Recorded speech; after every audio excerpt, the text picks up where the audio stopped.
Balik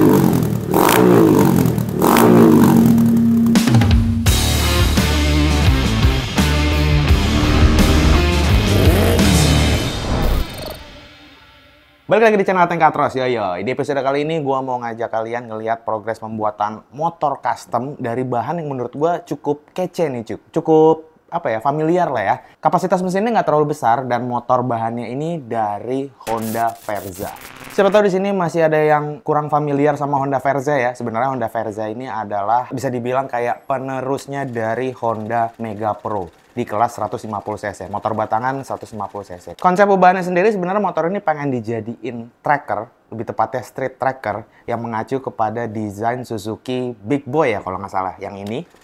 Dan kemarin sih gue sempat udah bikin desainnya gitu ya, dan secara rancang bangun dan secara teori desain, harusnya desain yang udah gue buat ini bisa diterapin di motornya nih cuy. Dari desain gue ini ya, gue nemuin beberapa kendala. Pertama itu di bagian kayak kaki, di mana si Honda Verza ini dibekali kaki-kaki yang sebenarnya nggak bisa dipasangin ban ukuran gambot gitu cuy. Karena jarak forknya itu terlalu sempit. Jadi kalau mau pakai ban yang agak lebar atau agak besar, kayaknya mesti ganti fork. Itu yang pertama. Yang kedua, bagian fuel pump. Karena motor ini udah injeksi, kalau kalian lihat desain ini kan tangkinya agak mungil ya. Nah, itu kalau dipasangin fuel pump, resikonya fuel pump itu bisa nggak muat di dalam tangki. Ya, seperti apa progresnya di motor Honda Verza ini? Motornya bisa jadi sesuai desain apa enggak, bagus apa enggak? Langsung aja kita lihat progresnya beberapa bulan lalu. Let's go!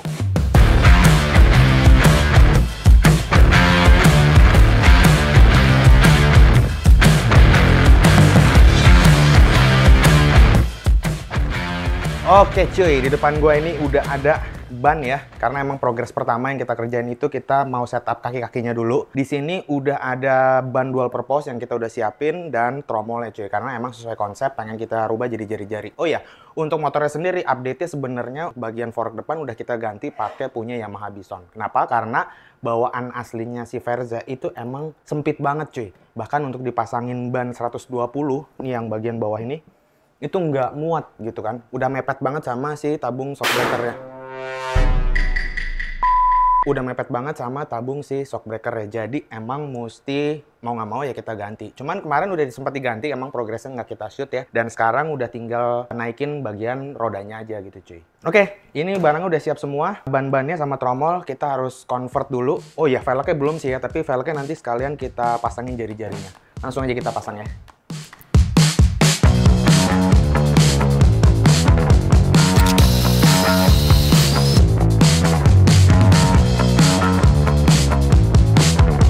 Setelah kakinya beres, kemarin kita langsung mulai setup bagian sasis ya. Sebenarnya untuk bagian sasis Verza ini bisa dibilang kayak ya agak-agak mirip sama keluarganya si Honda GL atau Honda Tiger gitu cuy. Nggak terlalu lebar. Otomatis mesti ada permainan bodi supaya motor ini kelihatan gede. Tapi overall untuk pengerjaan sasis ini nggak terlalu ribet sih. Karena di bagian sasis ini masih banyak yang kita masih manfaatin sasis bawaan standarnya.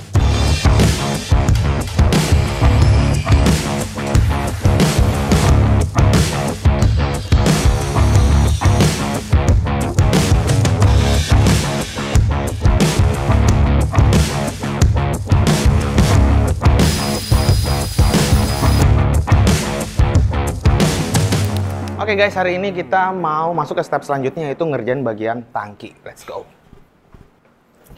Ya, jadi kalau untuk bagian tangkinya ya, sebenarnya untuk desainnya itu gue bakal ngikutin, karena konsepnya ini dari Suzuki Big Boy, otomatis bakal ngikutin model tangkinya dari Big Boy. Cuman kalau misalnya dimensinya itu bulat-bulat gue terapin di Verza, otomatis dimensinya nggak bakal cocok. Bisa kegedean, bisa kekecilan juga. Nah, di sini kita harus melakukan penyesuaian. Cuman di sini, satu yang bikin bagian tangki ini agak ribet, yaitu bagian full pumpnya. Karena gue ngeliat full pumpnya si Verza ini nggak bakal muat di tangkinya yang baru, karena dimensinya kan gue bikin kecil gitu. Apalagi bagian desain belakangnya itu tipis banget gitu kan. Tapi ya nggak tahu, kita bikin aja dulu ya.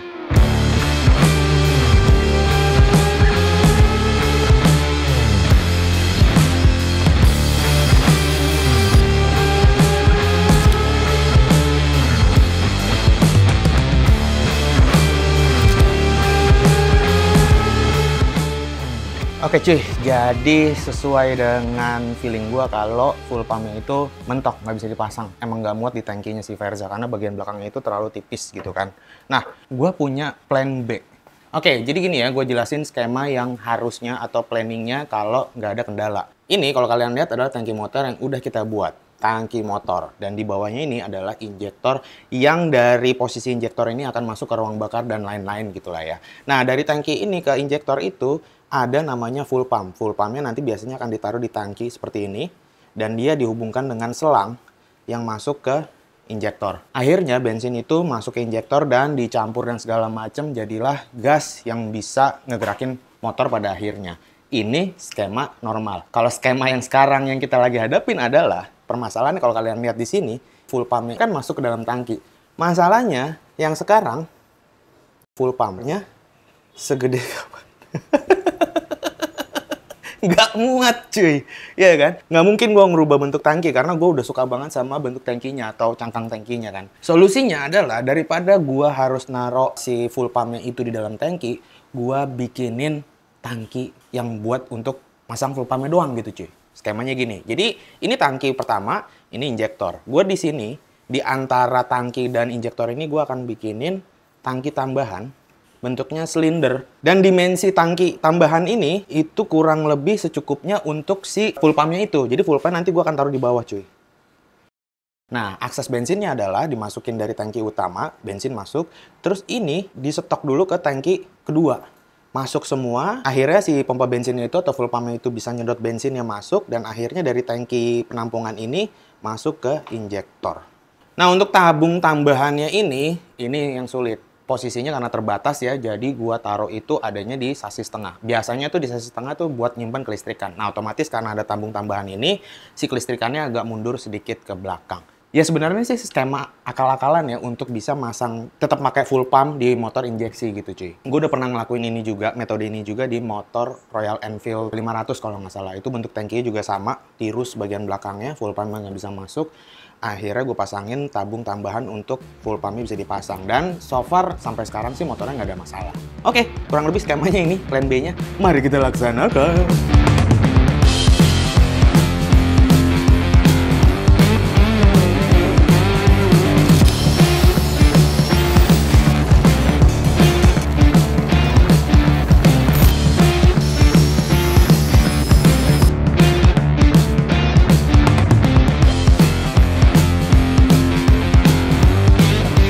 Full pumpnya akhirnya beres juga nih cuy. Next step selanjutnya dari tim Katros itu kemarin ngerjain bagian bodi yang sisanya belum dikerjain tuh. Misalnya kayak bagian bodi samping, spakbor depan belakang, sama bagian jok.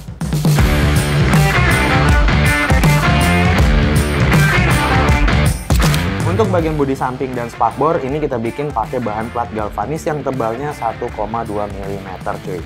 Khusus untuk bodi sampingnya, sebenarnya bodi samping ini kita desain sedikit agak cembung untuk mengakali bentuk sasis standar si Verza yang menurut gua terlalu ramping untuk dijadiin motor custom. Untuk bagian joknya sendiri, untuk bahan dasarnya kita bikin pakai plat dan ini ukurannya kita setup bisa untuk dipakai boncengan cuy.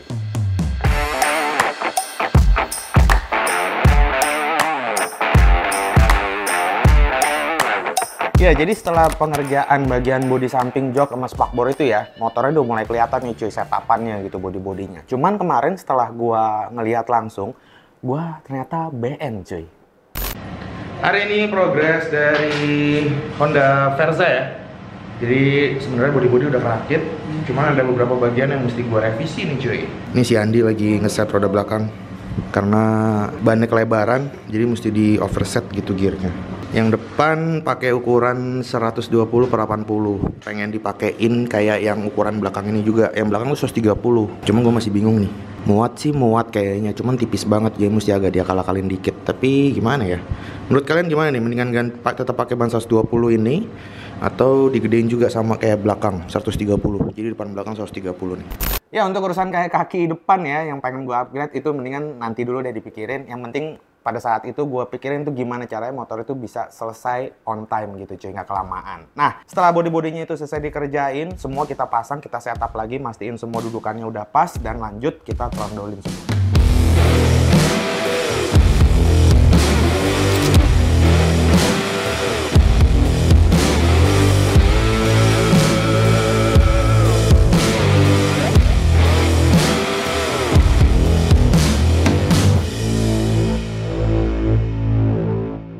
Hari ini progres Verza, kita lihat ke dalam ya. Jadi kemarin itu sempat dicat body-bodinya. Cuman emang prosesnya nggak kita videoin cuy. Sasis, bagian kayak kaki, mesin itu kita semua udah cat. Nah hari ini itu langsung kita mau rakit dulu nih cuy. Perakitan pertama, kita pasang mesin, sasis, dan roda-roda kayak kaki kita setup semua. Yuk.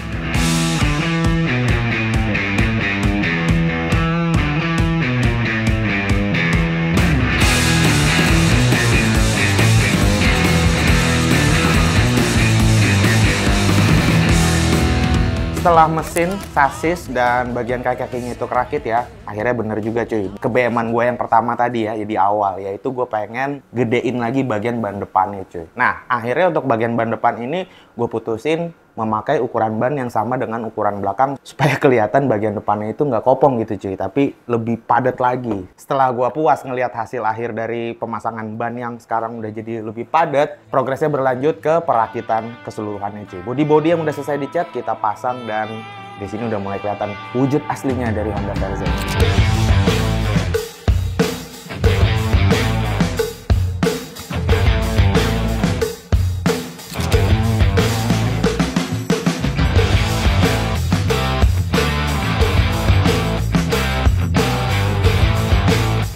Ya kurang lebih itulah yang bisa gue ceritain proses pembuatan dari Honda Verza Custom ini cuy ya. Langsung aja kita lihat hasil akhirnya seperti apa. Ini dia Honda Verza by Katros Garage.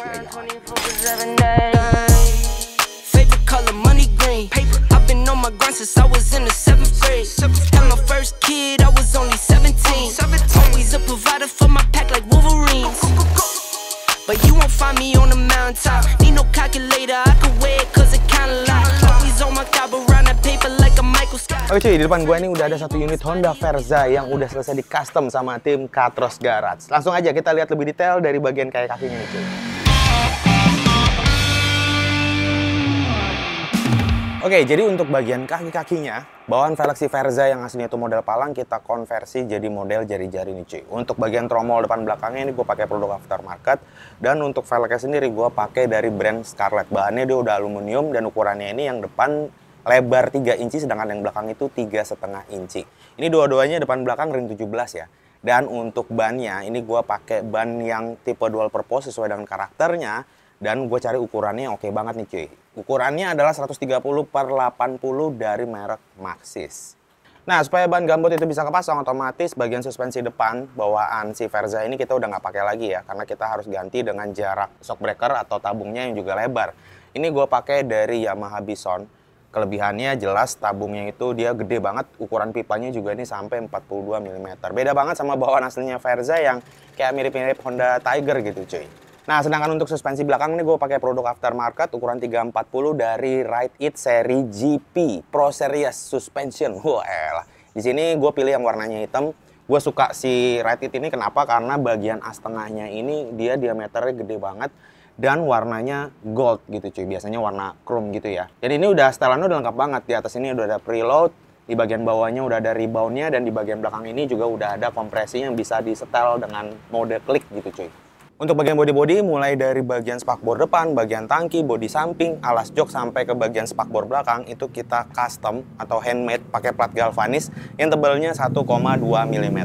Untuk tangkinya sendiri ini dimensinya kalau dibandingin sama yang standar emang lebih kecil ya, lebih ramping. Emang ciri khasnya motor dual purpose banget ya, yang bentuk tangkinya itu menyerupai motor-motor trail zaman dulu yang dimensinya nggak terlalu gede gitu cuy.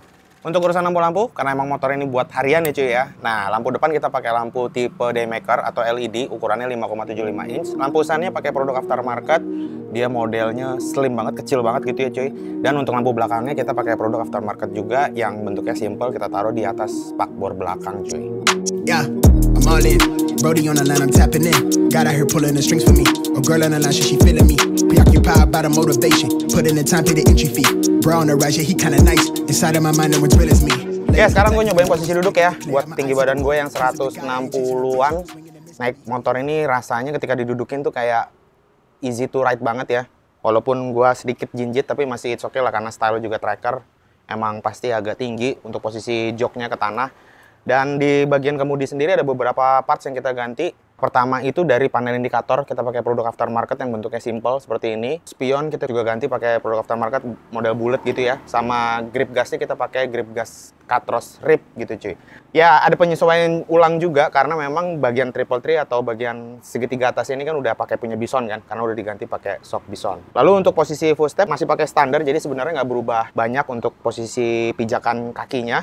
Cuman posisi jok aja yang jadi sedikit lebih rendah kalau dibandingin sama yang standar. Kenapa? Karena untuk joknya ini kita langsung bikin penapak di atas sasis gitu. Kalau yang jok standar itu kan masih ada kayak busanya yang tebel gitu kan. Terus bentuk joknya juga yang nggak napak sama sasis. Dia sedikit di atas sasis, jadi kesannya jadi agak tinggi. Kalau ini jadi lebih rendah rasanya sih. Ya itu tadi ya kayak gue bilang. Buat yang tinggi badannya mungkin segua 160 atau 165, jadi kayak easy to ride aja sih motornya. Secara juga dimensinya motornya ini nggak terlalu besar kan. Tapi kelihatan bulky karena rodanya padat banget gitu cuy.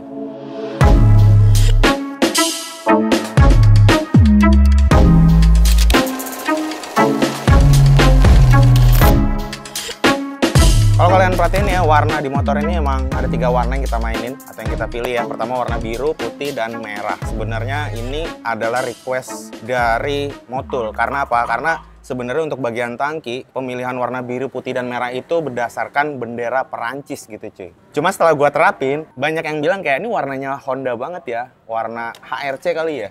Karena HRC itu setahu gua selain merah, ada putih, ada birunya juga sedikit gitu kan. Tapi sebenarnya bukan ke sana tujuannya. Warna biru, putih, dan merah ini gue pilih karena yaitu tadi bendera dari negara Perancis. Terakhir masalah knalpot nih cuy, ya yoy. Nah untuk urusan knalpot di motor ini, bagian pipa lehernya atau knalpot pipanya bagian depan itu kita custom ya, bikin ulang lagi pakai bahan stainless. Dan untuk bagian silencernya sendiri ini gue pakai dari brand Generix. Jadi ini produk aftermarket. Rancangan desain itu mirip sama knalpot, namanya gue lupa deh. Supertrap. Nah, iya Supertrap. Buat anak-anak yang jadul tahu deh pasti itu. Dia model ada kisi-kisinya seperti ini dan kalau kalian lihat bagian belakangnya itu ketutup gitu cuy. Emang modelnya seperti itu. Untuk bagian pipa depannya juga itu karena kita bikin pakai stainless tapi kita tutup lagi atau kita lilit pakai exhaust wrap. Exhaust wrap ini gue pilih yang warna titanium sama dari brand Generix juga. Seperti apa suaranya? Karena bagian belakang ini kan ketutup ya silencernya. Langsung aja kita dengerin.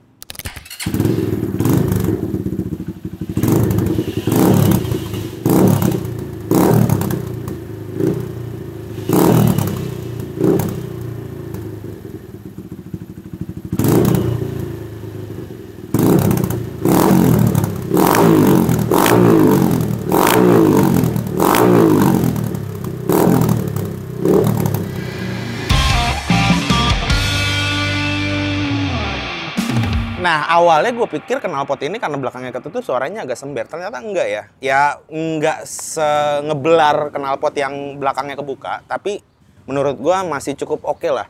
Nggak terlalu sember, terus suaranya juga nggak terlalu ngebelar juga. Ngebassnya juga dapet gitu. Walaupun karakter suaranya beda. Udah pasti beda banget sama yang bagian belakangnya ini kebuka gitu cuy. Jadi emang dia punya ciri khas suara tersendiri gitu cuy. Ya ada yang suka, ada yang enggak, tapi kalau gue sih fine-fine aja ya, karena mengingat motor ini 1 silinder dan beda aja gitu, nggak kayak knalpot custom pada umumnya suaranya. Oke, itu dia review singkatnya di project motor Honda Verza ini barengan sama Motul Indonesia. Gimana menurut kalian soal ubahan simple di motor Honda Verza ini? Kalau kalian punya masukan atau kurang dipasangin apa gitu ya di motor ini, silahkan tulis di kolom komen aja. Oke, gue rasa udah cukup untuk episode kali ini. Jangan lupa subscribe supaya gue tetap semangat bikin konten soal motor custom pastinya. Videonya langsung aja gue tutup. Gue Ateng cabut. Peace.